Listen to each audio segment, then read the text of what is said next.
Hello guys, নতুন একটা mini ব্লগে তোমাদের সবাইকে অনেক অনেক ওয়েলকাম। আশা করি তোমরা সবাই খুব ভালো আছো আর আমিও খুব ভালো আছি।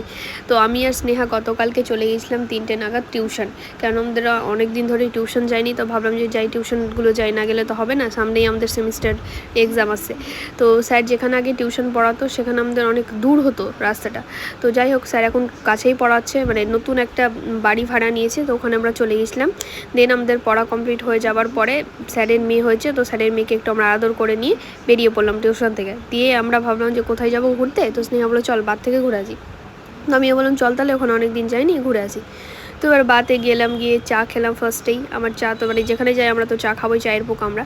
তো তারপরে আবার এদিকে স্নেহাকে বললাম যে কী খাবি, ওর অনেক খিদা পেয়েছিলো, তো বলে চল তাহলে চাউমিনই খাই। আমরা ঠিক আছে চল তাহলে চাউমিন খাই।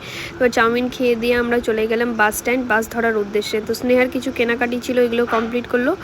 আর আমি বাড়ি এসে খেয়ে নিয়েছিলাম লোকনাথ বাবার প্রসাদ।